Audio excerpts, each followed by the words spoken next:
Welcome to Revenue Talks, the show where we get real about what it takes to build pipeline and drive expansion as a go-to-market team. I'm Justin Keller, the Vice President of Revenue Marketing at Drift, and on this show, I'm here talking to folks across the entire go-to-market organization, which means marketing, sales, and customer success, about how they use conversations, technology, and cross-functional alignment to build more pipeline and drive expansion. Because revenue, it's everyone's business now.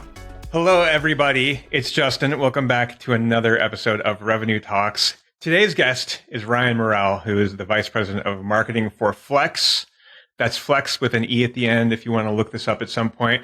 They deliver technology-powered omnichannel logistics programs, and they've got a really cool website, I must say, so you might want to go check it out anyway. But throughout his career, Ryan has held sales, partnership, product, and marketing roles at both small and large companies. And today on this episode, we're gonna get into a little bit about the diverse background that he's got and how that helps him make an amazing marketing leader. So let's get into it. Ryan, thank you so much for joining us on Revenue Talks. Yeah, thanks for having me. I appreciate it. Of course. Do you mind? I mean, we're going to get into your background throughout this, but maybe give us the quick, the TLDR on your background and how you've gotten to where you are today.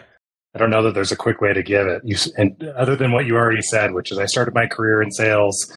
And sort of worked my way through different startup organizations and technology companies, and found myself doing everything from sales to partnerships to product management, to marketing to being a founder and CEO of a company, which has given me just a whole wide breadth of experiences across, again, both small and larger technology orgs.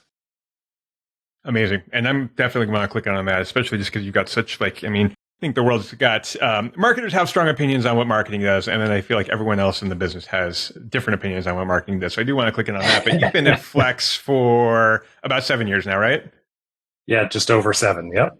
So you've been at Flex for long enough. They have grown significantly since even, you had that Medium post. How do you think your leadership has changed, starting from leading by doing to leading by setting clear objectives to now? Or is it kind of different splashes of those things in different combinations? And I'll answer the question, but I have some background context. Great. Like, a lot of people ask me this question, like, God, you've been at Flex for a long time. Like, how come? It's a long run to be in a technology. It is. It's a really long. Congrats on such a long run, too. That's rare. Yeah, thanks. Yeah, it is. And I think the interesting thing, especially after being here for so long, and ultimately the important part about why I'm still here, is that you end up working for a different company every 18 months when you're growing really fast, right? So when you're really small, there's a small set of people, you get to do all the things, you get to wear all the hats, execute on everything, and then you get a little bit bigger and people start to focus.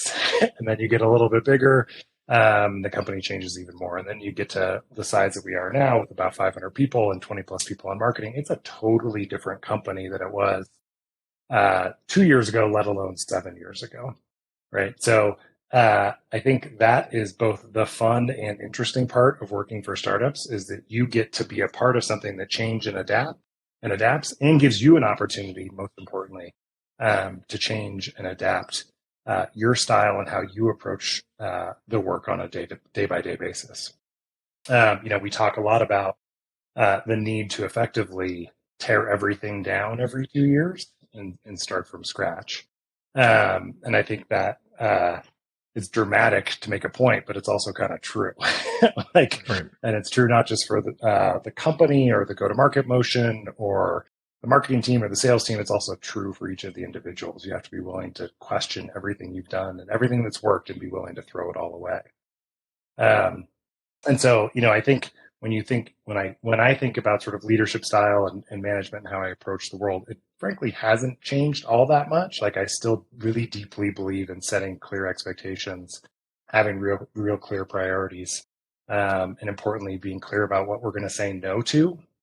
And then creating mechanisms or mental models or whatever sort of terminology you want to use to help people make those decisions on their own. It's always a work in progress, right? Right. Sometimes I find myself probably too far in the weeds. And, I just need to remind myself to pull back out. 100%. I love what you said, and it's especially true. It's probably even shorter for some people in earlier stage companies that you join a new company every 18 months.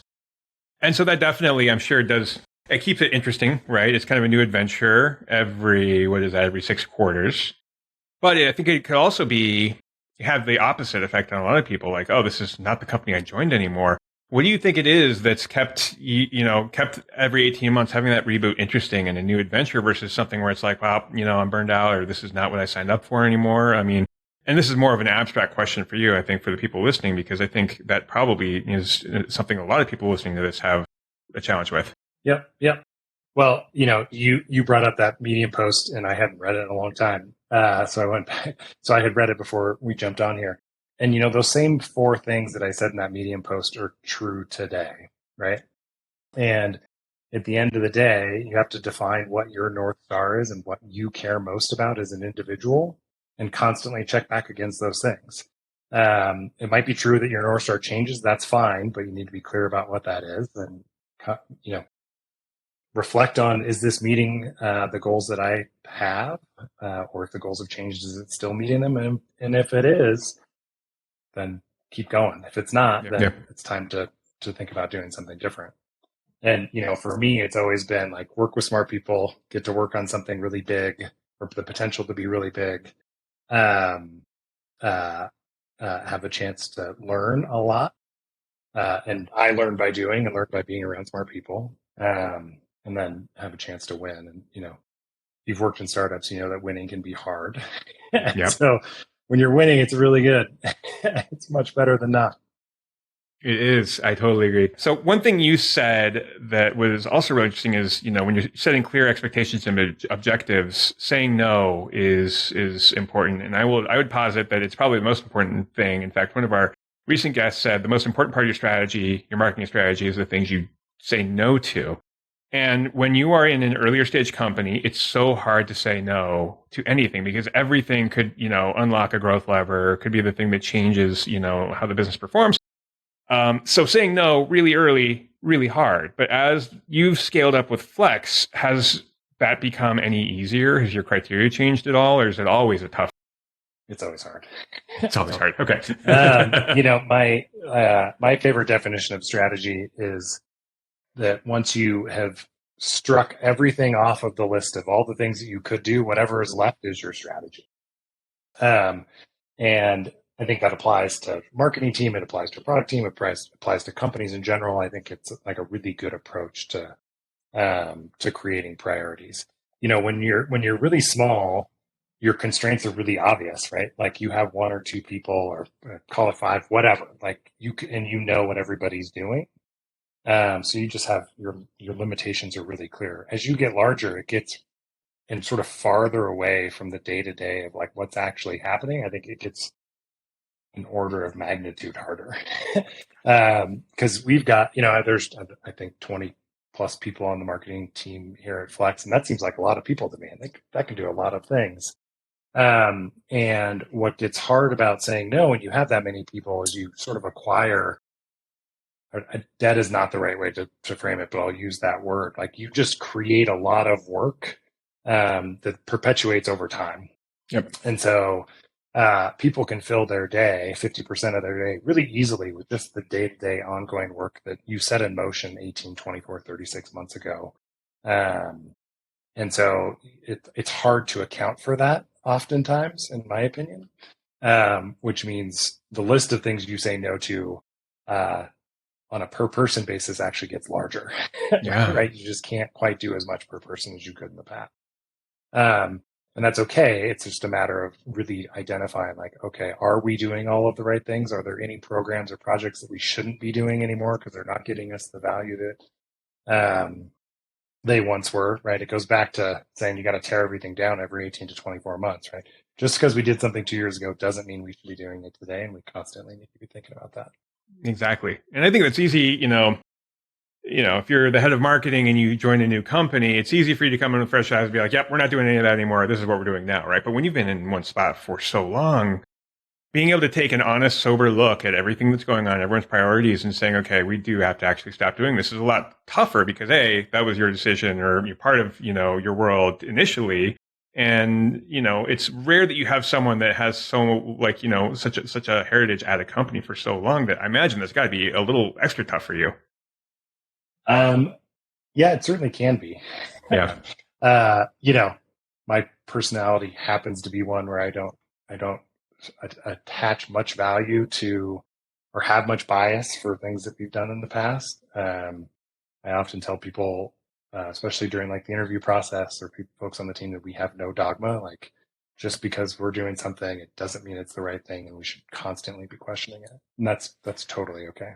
And I think that that's very how I am too. Like I think marketing is very much an ephemeral thing. Like it's if it's not constantly changing, then something is going wrong. But I think I think maybe it's not 18 months and maybe the word teardown is a little strong, but I think having that, very regular, like, do we need to reset? Do we need to do a hard restart on our marketing program is a fair question for a marketing leader to be asking themselves.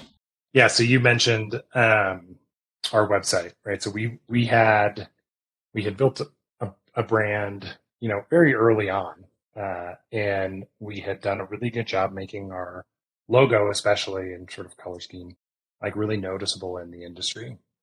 And it was a really hard decision, and we had to get a lot of people on board to sort of let go of the past to make a pretty dramatic shift from where we were 2 years ago to where we are today, right? Those are hard decisions to make because people, you attach emotion, you attach the work you've already done, you've got a bunch of bias, and it's tough. But when you Yeah. get to the other side of making that decision, it gets easier to make the next one. And the next one, Yes. you sort of just got to make them every once in a while. Absolutely. William Faulkner once said that, in order to make a story good, you have to kill your darlings, right? And then 100 years later, Game of Thrones came and said, "You got it," and just killed everyone. But I think that's important. Like not holding anything sacred is important, and you do need to be able to make some really bold choices to keep things interesting, to keep yourself relevant and current. You are listening to one B2B professional's take on what it takes to accelerate revenue in 2023. But did you ever wonder what 600 other B2B professionals think about it?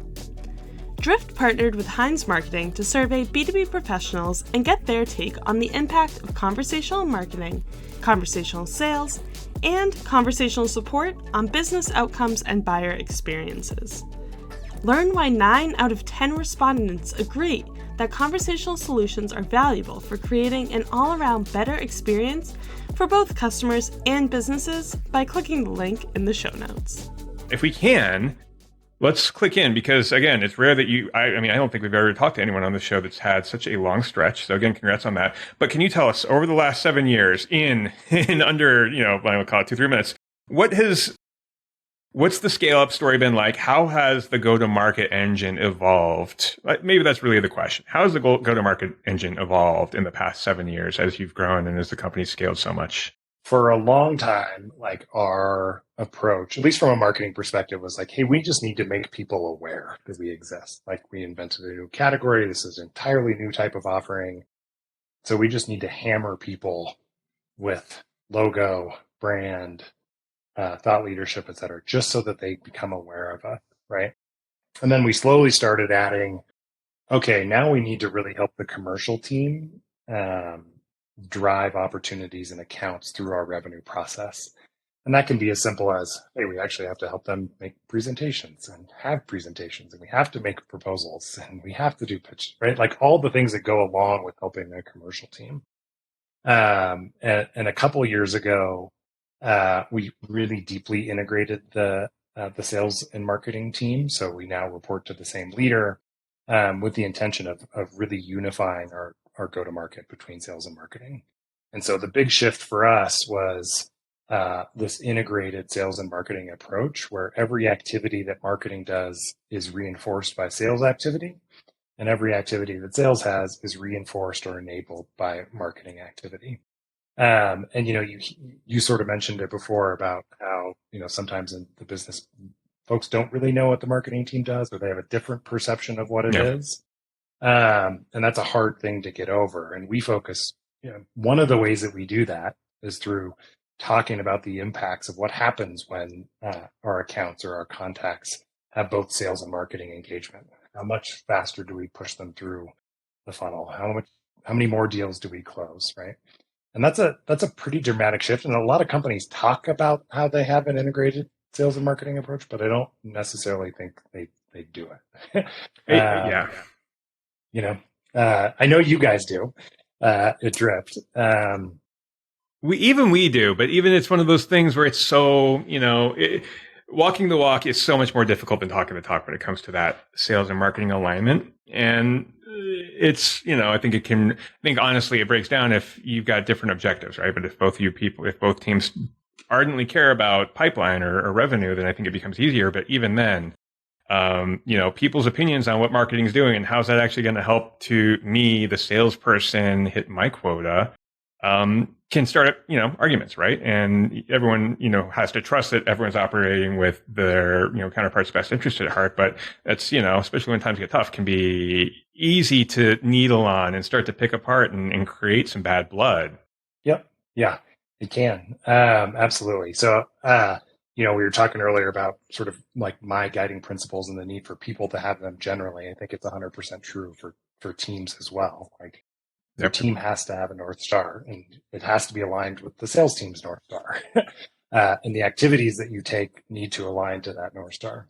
I have an analogy, and I'll pause here so you can decide whether to cut this entire thing out. Have you ever seen the movie 50 First Dates?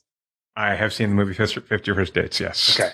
That's what I think an integrated sales and marketing approach is like. Like, you have to remind each other of its importance and the value every single day. Yep. You got to kind of fall in love all over again every single time. And it's work, but when it works, it really makes a difference.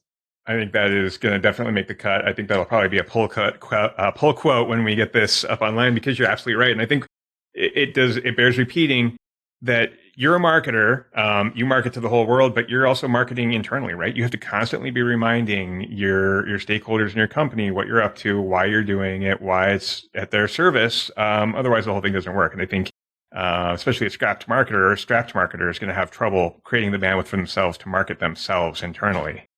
Yep. Yeah. So, as someone who has been a founder, CEO, a salesperson in partnerships, and now a marketing leader,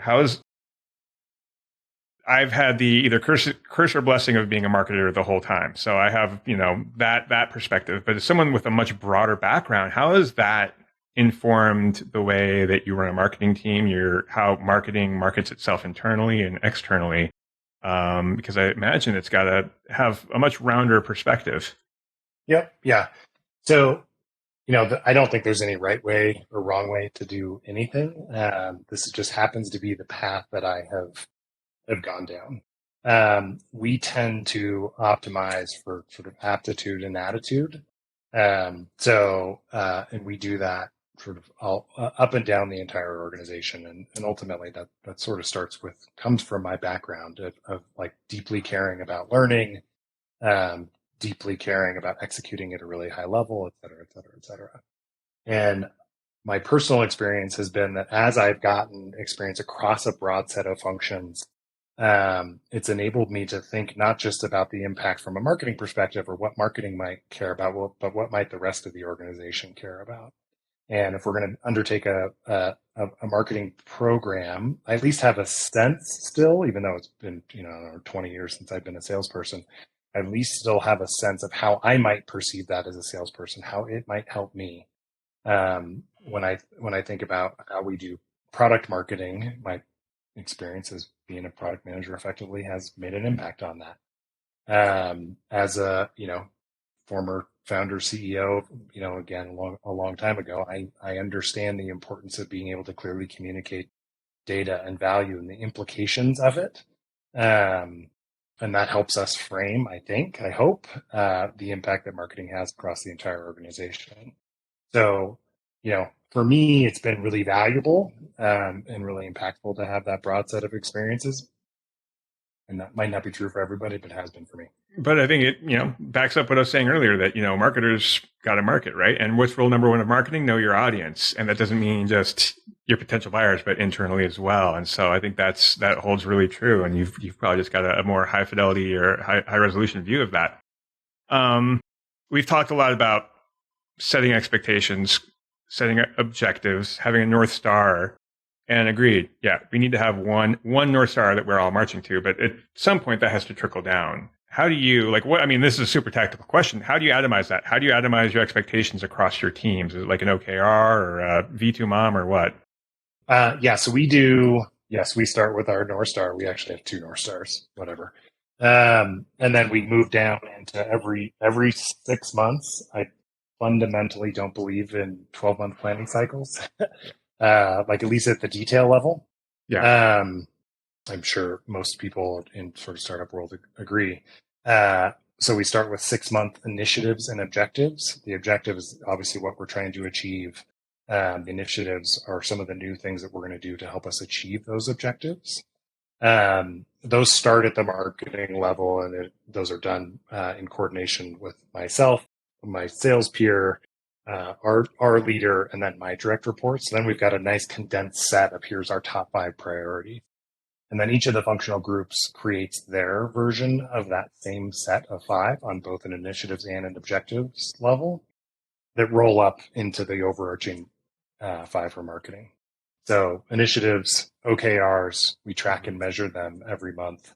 The important part, and this gets back to saying no, and I think you use the word happy feet or shiny object, like everybody gets it. So I think to me, it not only comes down to being really clear up front and bringing everybody into the tent, so to speak, to create those initiatives and objectives, but just being really consistent with how you talk about them and a willingness to kill them if they don't make sense anymore, because that happens too. Yep. And thank you for answering that. I think like very tactical questions, or people on this that listen to this podcast love that stuff. And I think it helps to one of my first questions is, how do you say no when you do have those really clear objectives and when you've kind of laddered them all the way from the bottom all the way up to the top? It's easier to spot like that odd duckling that doesn't fit, and you can say no to that, right? And there's probably, I'm sure, times where it's less clear, but it does help to shortcut that a lot. Oh, okay. Well, Ryan, we're coming up on the end. We have got a signature Revenue Talks question that we ask every single podcast that we have. So here comes for you. What is the number one thing that your team is focused on to accelerate revenue this year? Everybody's facing like headwinds, challenges, right? Constraints, right? Everybody's concerned, conservative. What we have found again is that when we take an integrated approach and we do it really well, we win more. That accelerates revenue. So our focus, hyper focus, and basically all of our initiatives and objectives are aligned around this for this year, is to more deeply integrate the sales and marketing approach. So we have sets of activities or events, we're calling them moments, planned with pre and post sales activities and materials and enablement and conversation starters that the commercial team can take advantage of to drive sales engagement after we've created that marketing engagement. Because at the end of the day, we all need to drive revenue. And so, that's our focus. Double, triple, quadruple down on our integrated approach. So, that answer lines up with the rest of these. So clearly you've got your own objectives in place. I think this has been a phenomenal conversation, Ryan. Thank you so much. Again, kids, just say no. And if you have a clear set of objectives, it's a lot easier to say no. Ladies and gentlemen, Ryan Morel from Flexe, thank you so much for joining us today. Thanks for having me. This was fun. Thank you so much for listening to Revenue Talks. If you liked this episode, please consider leaving a review wherever you're listening. You can connect with me on Twitter @Justin Keller and at the entire Drift Podcast Network at Drift Podcasts. Remember, revenue, it's everyone's business now.